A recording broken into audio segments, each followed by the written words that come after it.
Hello momos, তোমরা সবাই কেমন আছো? তো আজ তোমাদের সাথে শেয়ার করব এবারে জন্মাষ্টমীটা কিভাবে পালন করলো। তো আজ আমার মা ভাত রুটি এসব খেতে মানা করলো, বললো যে সাবু খা। আমি দুধ কলা দিয়ে ওই মিষ্টি সাবু একটু খেতে পারি না, তাই আজ আমি ঝাল ঝাল সাবুর খিচড়ি বানিয়ে খাবো। কিছুই না, তেলের মধ্যে কাঁচা লঙ্কা, কুচনো আলু আর আগে থেকে ভিজিয়ে রাখা সাবু আর স্বাদ মতো নুন দিয়ে নেড়ে চেড়েই রেডি। এই রেসিপিটা আমাকে আমার দিদি শিখিয়েছিল। নন বেঙ্গলিরা কিন্তু এভাবেই সাবু খেতে ভালোবাসে। আমিও দিদির হাতে একবার খাওয়ার পর থেকে আমি এখন এভাবেই বানিয়ে খাই। খুবই ইজি আর ইয়াম্মি একটা রেসিপি। তোমরা যারা এখনো এভাবে সাবু খাওনি তারা কিন্তু একবার খেয়ে দেখতে পারো, তোমাদেরও ভালো লাগবে। এরপর তো আমার জেঠিমা সকাল সকাল পুজো দিয়েই প্রসাদ নিয়ে এসেছে। আমার পেটটা অলরেডি ভর্তি ছিল, তাও একটু খেলাম। এরপর স্নান সেরে আমি আর মা বসে পড়লাম ঠাকুরের ভোগের প্রসাদ তৈরি করতে। সবার প্রথমে বানানো হবে তালের বড়া, যেটা ছাড়া আজকের দিনটা তো অসম্পূর্ণ। জানো তো আজ যে জন্মাষ্টমী, আমার তো মাথায় ছিল না।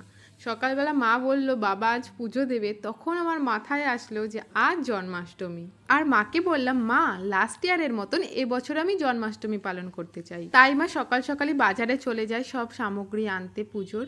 কিন্তু ফুল আর ফল ওগুলো পাওয়া যায়নি, পাওয়া গেছে সব মুদিখানা দ্রব্য, সেগুলো নিয়েই মা বাড়ি চলে আসে। আর এই দিকে দেখো আমার বাবা অলরেডি ভিডিও কল করেছে। আমার বাবা সব সময় এমন ভিডিও কল করে দেখে আমরা কিভাবে পুজো করছি, কি করছি। আর আমার বাবা তো পাঞ্জাবে থাকে, ওখানে না তাল পাওয়া যায় না, তাই বলছে বাবা ওখানে নাকি কলার বড়া বানানো হবে। আমরা সব বাঙালিরাই বোধহয় এমন, এভাবেই আমাদের রুটকে শক্ত করে ধরে রাখতে চাই। যাই হোক, এদিকে তো সব তালের বড়া ভাজা কমপ্লিট, এবার বানানো হচ্ছে লুচি। আর আজকে আমি বায়না করেছি মায়ের কাছে আমি লুচি বেলবো আর লুচি ভাজবো, বাট লুচিগুলো একটু ফুল ছিল না, তাই জন্য মায়ের কাছে হালকা করে বকা খেলাম। এরপর মা সুন্দর করে লুচি বেলে দেখিয়ে দিল কিভাবে লুচি বেললে ফুলবে। মায়ের শেখানো মতো করতেই আর বাস দেখি সবগুলোই এমন ফুলতে শুরু করে দিল।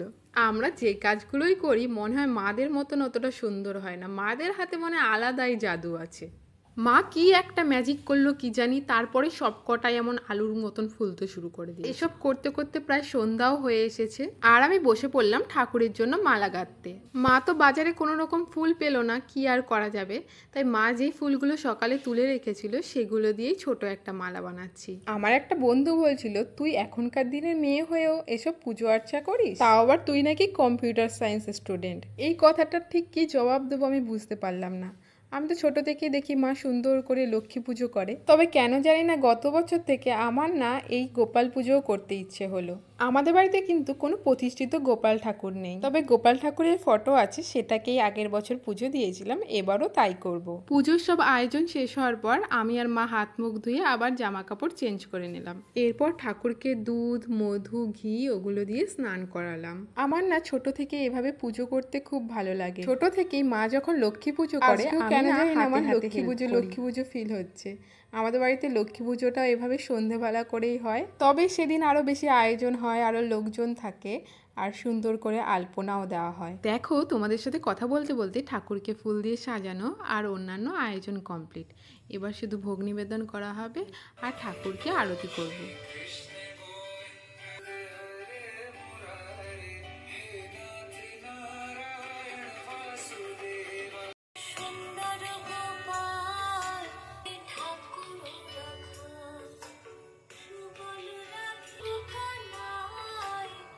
পুজো কমপ্লিট হওয়ার পর আমি ঠাকুরকে প্রাণ ভরে নমস্কার করে নিলাম।